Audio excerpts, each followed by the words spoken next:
the Holocaust, the Rwandan genocide. These names echo through history as stark reminders of humanity's capacity for evil. Yet there are other tragedies, equally horrific, that remain shrouded in relative obscurity. One such tragedy is the Srebrenica Massacre, a dark chapter of the Bosnian War that unfolded in July 1995.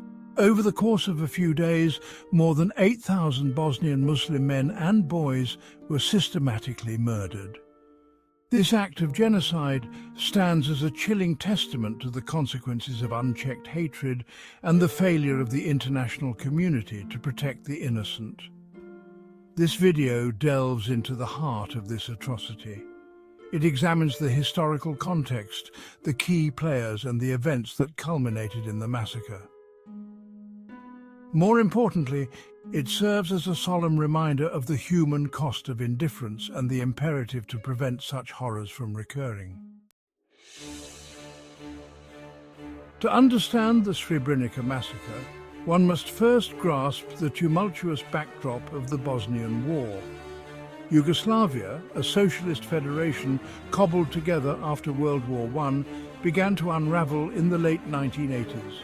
Fueled by deep-seated ethnic and religious tensions, the country fractured along its internal republics. Bosnia and Herzegovina, a diverse republic home to Bosnian Muslims, Serbs and Croats, declared independence in 1992. This declaration ignited a brutal civil war. Bosnian Serbs, backed by the Serbian government under Slobodan Milosevic, sought to carve out their own ethnically pure territory. What followed was a campaign of ethnic cleansing, characterized by widespread atrocities against Bosnian Muslims and Croats. I envisioned a Serb state, free from the influence of others. Our people deserve a homeland where they can thrive without fear. At the helm of this campaign of terror were figures who would become synonymous with the horrors of the Bosnian War. Radovan Karadzic, a psychiatrist turned politician, served as the president of the self-proclaimed Republika Srpska, the Bosnian Serb entity. His chilling vision of an ethnically homogeneous Serb state fueled the flames of hatred. We will cleanse this land. Every trace of the enemy must be eradicated. Ratko Mladic, a career military officer known for his ruthlessness, served as the commander of the Bosnian Serb army. He was the operational mastermind behind the campaign of ethnic cleansing and the architect of the Srebrenica massacre. Under his command, Bosnian Serb forces implemented a systematic strategy of terror, targeting civilians with violence, displacement, and extermination. Nestled in the easternmost corner of Bosnia, Srebrenica held strategic importance for both sides in the conflict. For the Bosnian Serbs, it represented a critical link in their ambition to create a contiguous territory connecting Serbia to Serb-held areas in Bosnia. For the Bosnian Muslims, it was a refuge, a haven from the escalating violence that had engulfed much of the country. In 1993, the United Nations declared Srebrenica a safe area, a designation intended to protect civilians from the ongoing conflict. However, this designation would prove tragically hollow. The Bosnian Serbs, emboldened by their military successes and the international community's inaction, saw Srebrenica as a prize to be captured. The illusion of safety. The United Nations Protection Force, tasked with safeguarding Srebrenica and other safe areas, was woefully unprepared and outmatched. The Dutch battalion stationed in Srebrenica Dutchbat lacked the manpower, equipment, and mandate to effectively deter the Bosnian Serb forces. They became bystanders to the unfolding tragedy.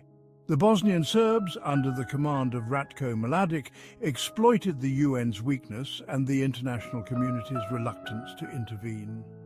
They tightened their grip on Srebrenica, subjecting the population to a campaign of intimidation and violence. Food and medicine dwindled, and the safe area became a prison. Days of Terror. On July 6, 1995, the Bosnian Serb assault on Srebrenica began in earnest. Outgunned and outmaneuvered, the Dutch Bat soldiers could offer little resistance. Within days, the Bosnian Serb forces, led by General Ratko Mladic, had overrun the town. What followed was a descent into unimaginable barbarity. Separate the men and boys from the women and girls. Move them out. Bosnian Serb soldiers separated men and boys from women and girls. The women and girls were bussed out of the area, many subjected to rape and sexual violence. The men and boys were detained in makeshift camps, warehouses and schools. Over the next few days they were systematically executed and buried in mass graves. We were rounded up, taken to different locations. I saw friends, family, people I knew. They were all gone, just like that. Justice and remembrance. The Srebrenica Massacre sent shockwaves through the international community. The world could no longer ignore the horrors unfolding in Bosnia. The massacre served as a catalyst for NATO intervention, which ultimately forced the warring factions to the negotiating table. In the aftermath of the war, the International Criminal Tribunal for the former Yugoslavia was established to bring the perpetrators of war crimes to justice.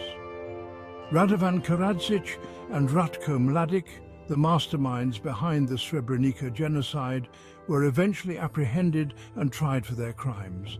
They were found guilty and sentenced to life in prison. Never forget, the Srebrenica Massacre stands as a stark reminder of the human capacity for evil and the devastating consequences of hatred and intolerance.